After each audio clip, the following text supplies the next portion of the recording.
ফাইদা জামানাহুম লিয়াউমিন লা রাইবা ফীহি ওয়া উফিয়াত কুল্লু নাফসিন মা কাসাবাত ওয়া হুম লা ইউযলামুন। আল্লাহ রাব্বুল আলামিন বলে ওই দিনের ব্যাপারে কোনো সন্দেহের অবকাশ নাই, যেই দিন আমি আল্লাহ সবাইকে সমবেত করব, এক জায়গায় সবাইকে আমি আল্লাহ জড়িত করব, আর যার যার পাওনা আমি আল্লাহ তাদেরকে বুঝাইয়া দিব।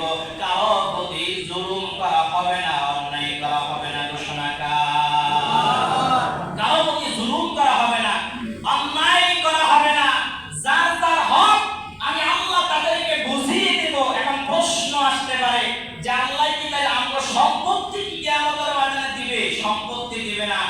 যে আপনার হক মেরে খাইছিল তাকে আল্লাহ বলবে যে বান্দা, ও বান্দা, এবার তাদের হক তাদেরকে বুঝায়া দাও। বান্দা বলবে আল্লাহ আমার কাছে তো কিচ্ছু নাই।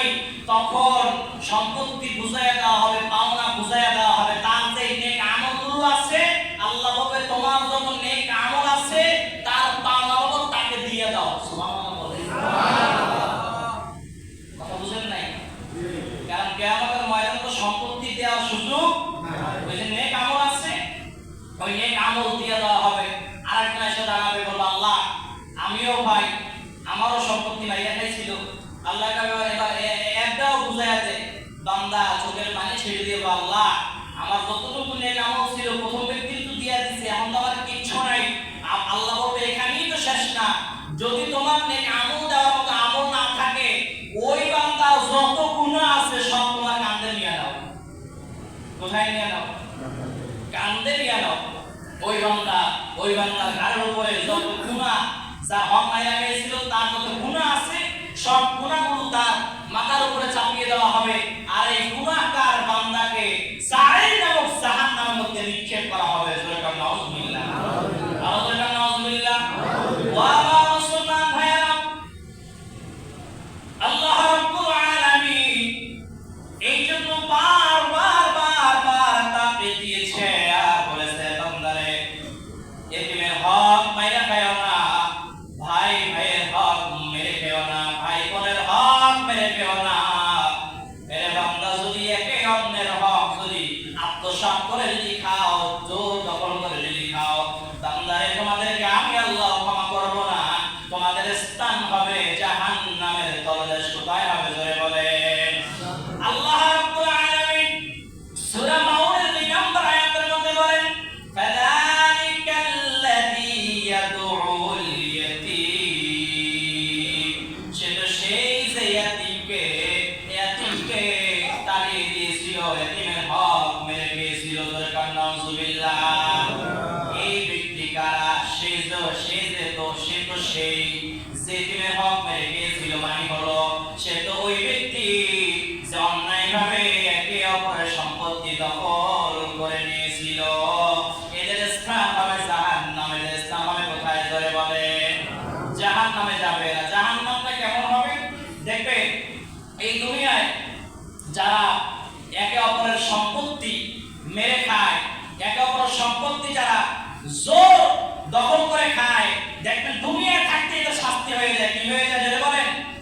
দুনিয়া থাকতে এদের শাস্তি হয়ে যায়। দেখবেন যে আল্লাহ তাদের এমন একটা রোগ আল্লাহ দিয়ে দেয় যে জীবন শেষ তত্ত্ব। বিশেষ করে এখন প্রশ্ন আসতে পারে যে হুজুর হাদিস শুনতে আজীবন আল্লাহ তাআলা ভালোবাসে, রোগ দেয় বেশি বেশি, আছে না?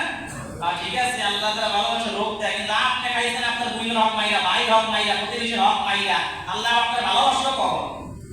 কথা বলে না। আল্লাহই তো বলছে বান্দারে যদি এতিমের হক মাইরা খাও, ভাই ভাইয়ের হক মেরে খাও, ভাই বোনের হক মেরে খাও, বোন ভাইয়ের হক মেরে খাও, তোরা চিরস্থায়ী জাহান্নামে যাবি। কিন্তু আল্লাহর ঘোষণা, আল্লাহ আপনার ভালোবাসলো কখন? আল্লাহ যেখানে জাহান্নামে আপনাকে ঘোষণা করে দিয়েছে, পৃথিবীতে যতদিন বেঁচে আছেন যত বড় গুনাহ করেন না কেন, যত অন্যায় করেন না কেন, আল্লাহ চাইলে ক্ষমা করবে। কিন্তু এই একটা গুনাহ আল্লাহ ক্ষমা করবে না, সেটা হলো যদি আপনি কারো হক মেরে খান। সে যতক্ষণ ক্ষমা না করবে ততক্ষণ পর্যন্ত আল্লাহ আপনাকে ক্ষমা করবে না। আরেকটা গুনাহ আল্লাহ বলা হয়েছে শিরক। আল্লাহর সঙ্গে যদি কেউ শিরক করে তাদেরকে আল্লাহ ক্ষমা করবে না। আল্লাহর সঙ্গে কাউকে যদি শরক করা হয় আল্লাহ তাদেরকেও ক্ষমা করবে না। লা তুশরিক বিল্লাহ ইন্না শিরকা লাযুলমুন আযীম। আল্লাহ বলে বান্দারে শিরক করা যাবে না, নিশ্চয়ই শিরক হলো মহা জুলুম। মহা কি জোরে বলেন?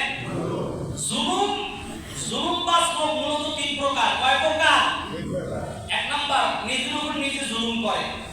আরেক প্রকার হলো 2 নম্বর হলো আল্লাহর সঙ্গে জুলুম করে। 3 নম্বর হলো আত্মীয় প্রতিবেশী ভাই বোনদের সঙ্গে জুলুম করে। আছে না নাই? আল্লাহর সঙ্গে জুলুম কিভাবে করে? আল্লাহ বলেছে লা তুশরিক বিল্লাহ ইন্নাশ শিরকা লাযুলমুন আযীম। বান্দারে তোমরা শিরক করিও না, আমি আল্লাহর সঙ্গে কাউকে সমকক্ষ বানাইও না। কারণ আমি আল্লাহর সঙ্গে যদি সমকক্ষ কাউকে বানাও কখনো জান্নাতে যেতে পারবা না।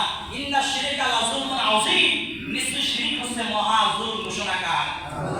আল্লাহর সঙ্গে কাউকে সমকক্ষ যদি বানান, মাজারে যদি সেজদা দেন জান্নাতে যাবে? কথা বলেন, জান্নাতে যাওয়া যাবে?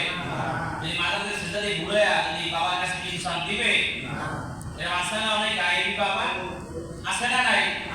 গায়েবী কবর, গায়েবী মাজার। গায়েবী মাজার বলতে কোনো মাজার নাই।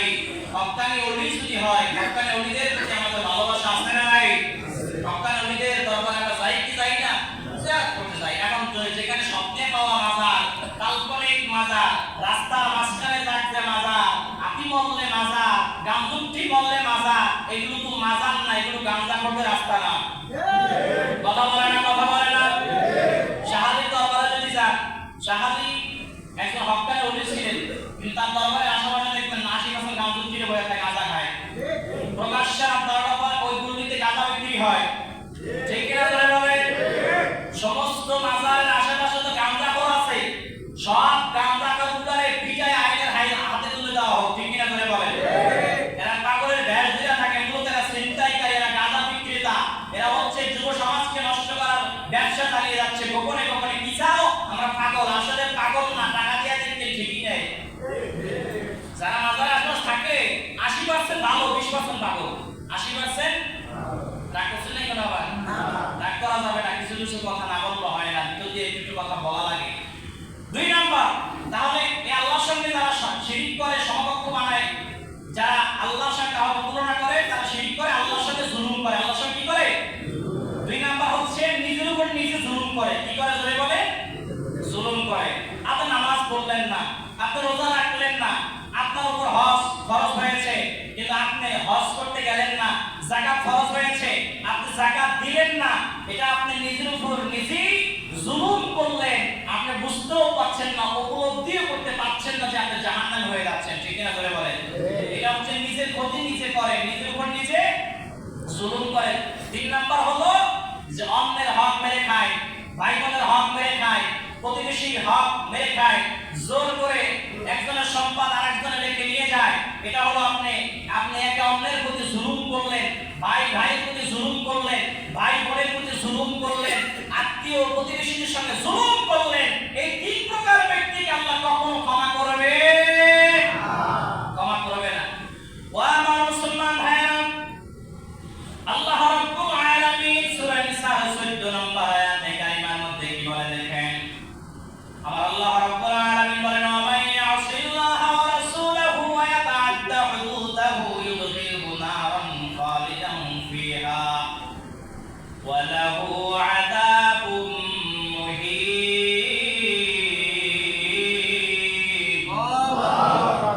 আমার আল্লাহ রাব্বুল আলামিন সূরা নিসা 14 নম্বর আয়াতের মধ্যে বলে, আজ যে আল্লাহ রাসূলের মধ্যে আল্লাহ রাসূলের আবদ্ধ হইল, তার নির্ধারিত সীমা সমূহ লঙ্ঘন করলো, তার নির্ধারিত আইন হুকুম অমান্য করে যারা অন্যায়ভাবে কারো সম্পদ লুণ্ঠন করে খাইল, আমার আল্লাহ বলে আমি আল্লাহ তাদেরকে দোজখের মধ্যে নিক্ষেপ করব।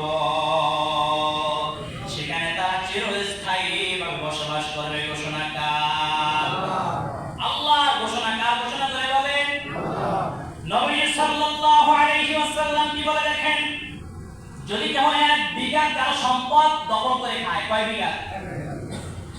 এক শতাংশের কথা বলে নাই, 1 কাঠার কথা বলে নাই, 1 কানির কথা বলে নাই, 1 বিঘার কথা বলে নাই, বলছে কি 1 বিঘা মানে এতটুকু জায়গা, মানে ধরেন 5 ইঞ্চি জায়গা। দেখেন নবী কি বলছে হাদিসের মধ্যে, এটা বুখারী শরীফের হাদিস।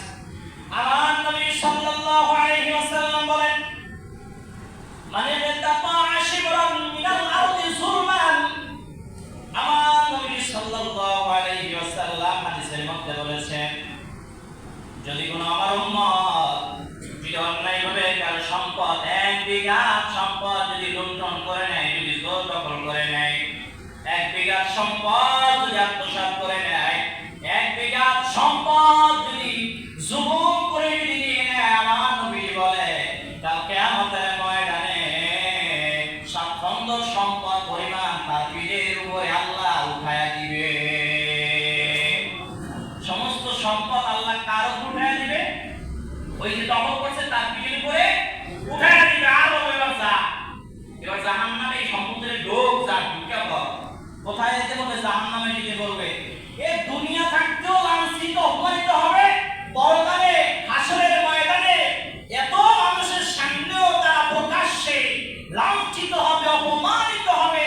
আল্লাহর কাছে এই বান্দারা ডাক দিয়া বলবে, আল্লাহ গুনাহ করে ফেলেছি, আল্লাহ ক্ষমা করে দেন। যার সম্পদ আল্লাহ তাদেরকে আপনি বুঝায়া দেন আল্লাহ, তারপরেও আমাদের ক্ষমা করেন। আল্লাহ কি ক্ষমা করবে? ক্ষমা করবে? ক্ষমা যে করবে ও তো যতক্ষণ যে বললাম, যতক্ষণ পর্যন্ত যা হক মাইরা খাইছেন তার ফেরত না দিবেন, ততক্ষণ পর্যন্ত আল্লাহ ক্ষমা করবে। হাসরের ময়দানে তো ওই আমল ফেরত দেওয়া ছাড়া কিছু করার নাই। যখন আমলও শেষ হয়ে যাবে, যখন গুনাহ নিতে নিতে বোঝা অনেক ভারী হয়ে যাবে, তখন আপনাকে চিরস্থায়ী আল্লাহ জাহান্নামের বাসিন্দা বানায় দিবে। কি বানায় দিবে? আল্লাহ রাব্বুল আলামিন কোরআন মাজিদের মধ্যে তাদের সম্পর্কে আলোচনা করেছেন, তারা কেমন জাহান্নামের মধ্যে যাবে, যারা অন্যের হক মেরে খায় তারা কেমন জাহান্নামের মধ্যে তাদেরকে রাখা হবে। আল্লাহ রাব্বুল আলামিন কোরআন মাজিদের মধ্যে বলেছেন, ইন্না জাহান্নামা কানাত মিরসাদাল লিত-তাগিনা মা'বা লাবিসিনা ফিহা তাবা। আমার আল্লাহ রাব্বুল আলামিন বলে, নিশ্চয়ই জাহান্নামটা হলো একটি ফাঁদ।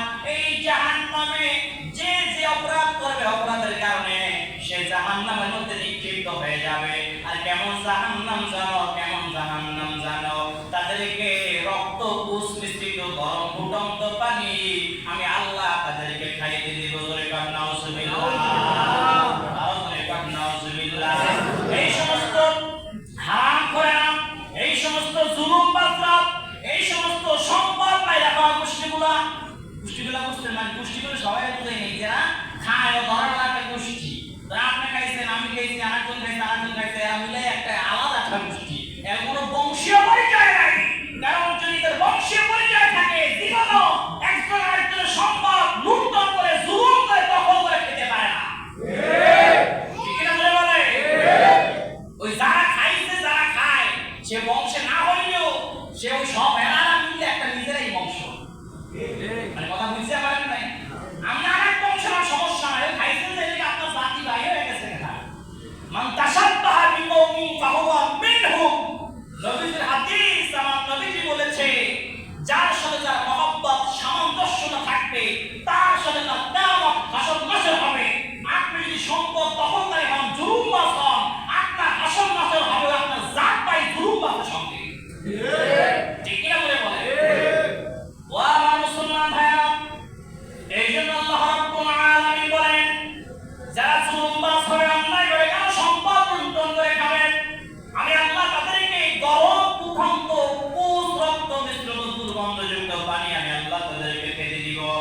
ওই তারা পানি যখন তৃষ্ণার্ত অবস্থায় মুখের কাছে তারা যখন নিয়ে যাবে, মুখের কাছে নেওয়ার